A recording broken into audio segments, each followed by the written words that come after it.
que vieram adorar ao Senhor.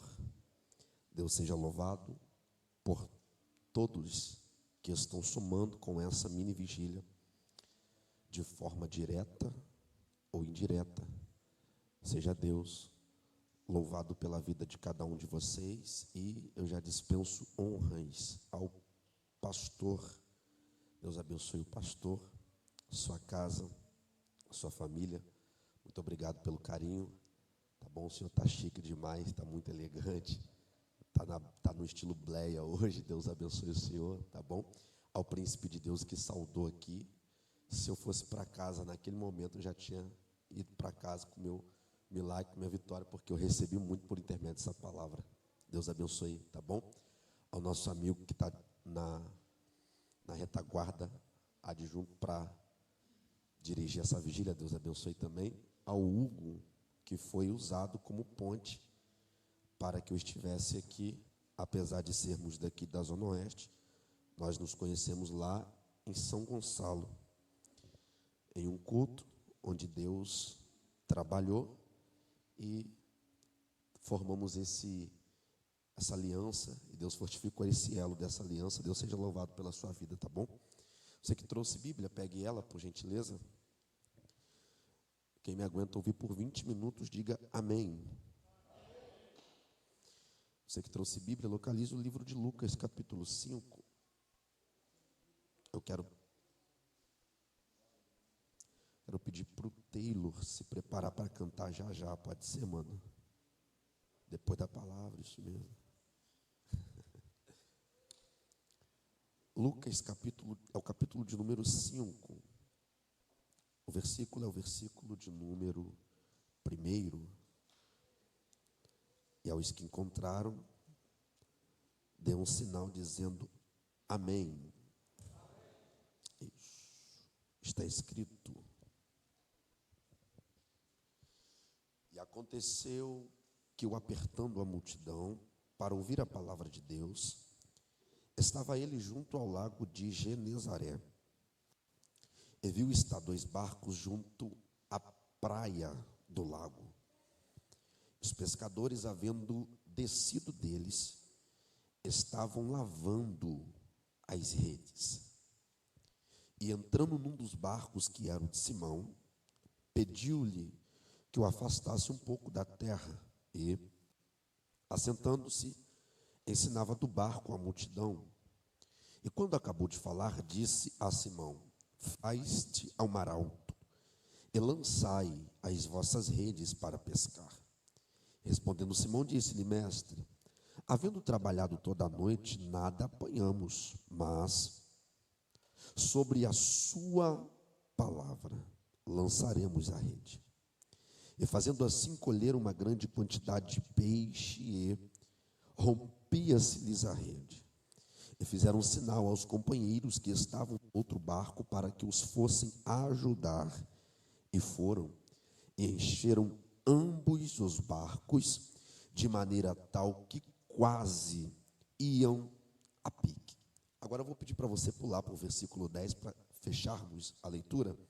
Está escrito: e de igual modo também de Tiago e João, filhos de Zebedeu, que eram companheiros de Simão.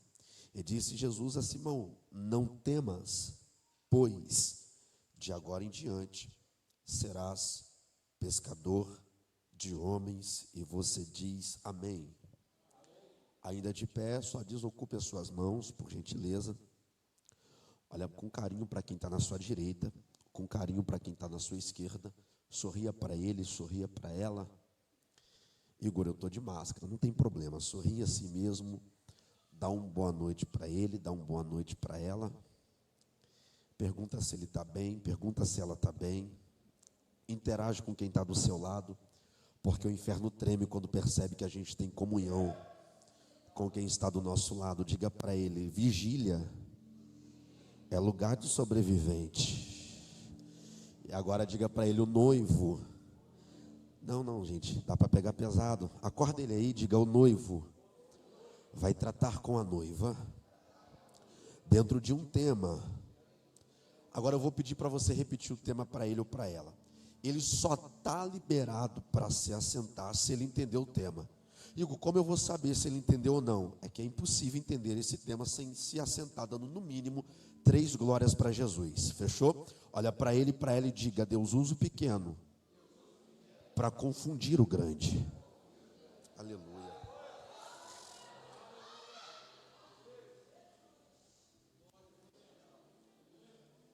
Aos que me ouvem, digam amém. 20 minutos é o que eu preciso da sua atenção, amados. Eu abri a Bíblia nesse início de madrugada, tão singular, tão único, dentro de um texto muito simples. Na verdade, dentro de um texto muito clássico. Eu abri a Bíblia no livro que, segundo escrevera o doutor e evangelista Lucas. Lucas, por sua vez, além de ser doutor, ele também estudou um pouco de leis. Então há quem diga que ele também era um advogado. Mas o que me chama a atenção no currículo de Lucas não foi o fato de ter investido toda a sua juventude na medicina, e nem o fato de ter estudado leis, mas, obrigado, príncipe de Deus, o que me chama a atenção no currículo de Lucas é porque ele escrevia aos gregos, e os gregos não liam qualquer coisa. Isso já torna Lucas um pouco mais detalhista no que tange ao narrar os acontecimentos do ministério terreno do Cristo, ao ponto dele iniciar o capítulo 5, verso 1, dizendo que uma grande multidão estava apertando Jesus, ao ponto de oprimi-lo. Gente, eu aprendi desde menino a ler a Bíblia Sagrada bombardeando o texto de perguntas.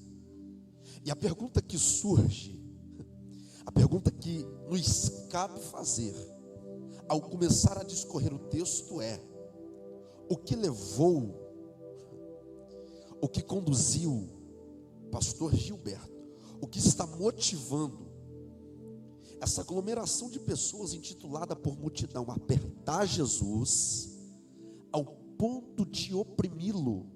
Detalhe, aqui Jesus não está trazendo visão ao cego. Nesse episódio, Jesus não está trazendo audição ao surdo.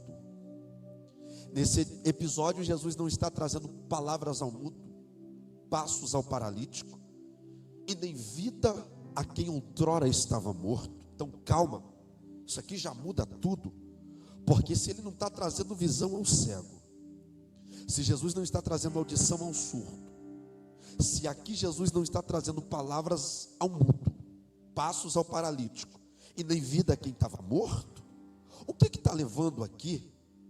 O que está motivando aqui essa multidão a apertar Jesus ao ponto de oprimi-lo? Eu vou responder essa pergunta, mas se você entender, você já reage para eu saber que você está entendendo. O que levou, o que conduziu essa multidão a apertá-lo ao ponto de oprimi-lo foi simplesmente com a condição de ouvir dele as suas palavras. Ao caído era a palavra que o colocava de pé, aos cansados era a palavra que devolvia vigor, aos desesperançosos era a palavra que devolvia esperança, aos fracassados era a palavra de renovo que os conduzia ao sucesso. E quem chegava no culto de Jesus pensando em parar, era a palavra de ânimo que o conduzia ao avançar. É por isso que certa feita o salmista vai salmodiar dizendo: lâmpada para os meus pés e luz para os meus caminhos é a tua palavra, ó meu Senhor. Esse mesmo salmista vai salmodiar o salmo de número 9, verso 9, dizendo: eu guardei, eu escondi o quê? A tua palavra no meu coração para não pecar contra ti. Aí eu saio do livro de Salmos, entro no livro do profeta Jeremias. É Deus perguntando: Jeremias, o que você está vendo? Jeremias: eu vejo uma vara, porém a vara que vejo é uma vara de amendoeira. Aí Deus: pois vistes bem. Por quê? Porque eu velo para cumprir-se a minha palavra. Aí no capítulo 18 está escrito: e veio sobre Jeremias a palavra, dizendo: levanta-te. Por quê? Porque só a palavra tem poder de pôr de pé quem está caído. E desce a casa do oleiro. Por quê? Porque lá eu te farei ouvir as minhas palavras. Aí lá vem o escritor das cartas aos Hebreus dizendo: como o martelo que esmiuça a penha, assim também é a sua palavra. Por quê? Porque passarão os céus e a terra, só que tem um detalhe: a tua palavra, ela não há de passar. Aí Jesus está pregando, e no que Jesus está pregando, se aproxima o centurião de Cafarnaum, dizendo: mestre, o meu servo está dentro de casa, e ele está com complicações na saúde. Jesus: é muito simples, eu vou dentro da sua casa e vou resolver o problema. Só que pensa no centurião águia, esperto demais, fez o dever de casa, vai olhar para Jesus e dizer: eu não sou digno de estar debaixo do mesmo teto que o Senhor. Aí Jesus: então o que você quer que eu faça? Aí o centurião: daqui mesmo o Senhor só precisa liberar uma palavra. Aleluia. Aí está ele pregando. Quem se aproxima agora? Pedro chega para ele dizendo: Jesus, a mensagem está pesada demais, muda o rolo, muda o negócio, porque todo mundo está indo embora. Aí Jesus: e se está todo mundo indo embora, o que você está fazendo aqui ainda? Pedro vai olhar na bolota dos olhos de Jesus, respirar fundo e dizer: para onde iremos nós? Se só tu tens palavra de vida eterna. Ô glória, você está me animando. Então lá vai.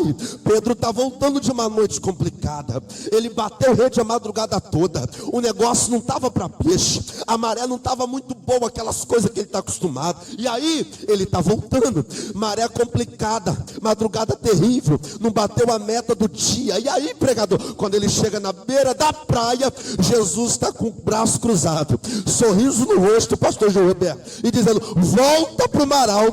A mente dele: eu bati rei, maré não está para peixe, o camarada está me mandando voltar, mas quer saber? Jesus: pois não, Pedro, sobre a sua palavra eu lançarei a rede. Quando ele lança, a mente dele vai voltar vazia, mas quando ele puxa, o negócio está cheio, porque lançou sobre a palavra. Não peguei, vai pegar agora. É que a palavra de Jesus, ela nunca volta vazia. Alguém pegou de pé para me ajudar? Olha lá. Levante a mão que eu já tenho a primeira profecia. Essa mini vigília aqui não é a mini vigília da chave. Essa mini vigília aqui não é a mini vigília da porta. Essa mini vigília aqui é a mini vigília da palavra. Palavra. Quem tem, levante a palavra, levante a Bíblia para o alto, levante, balança ela, porque eu já vou profetizar. O diabo pensou: eu acabo com a juventude dela na balada, eu acabo com a juventude dele nas drogas, eu acabo com o casamento colocando a pombagira. O céu está dizendo: a metodista está revestida de palavra, e quem está, levante. Lebarazi, arrepiou. Como no neregamio-fã voar. Olha para mim. E aí, como é que fica o negócio? É só você olhar para o texto. Por quê? Porque um dia Davi vai olhar para o seu filho Salomão dizendo: Salomão, pois não, pai, ser tu homem. E o que é ser homem? Capacidade de tomar decisões. Quando isso vai se cumprir na vida de Salomão? Quando tem duas mulheres brigando por um filho.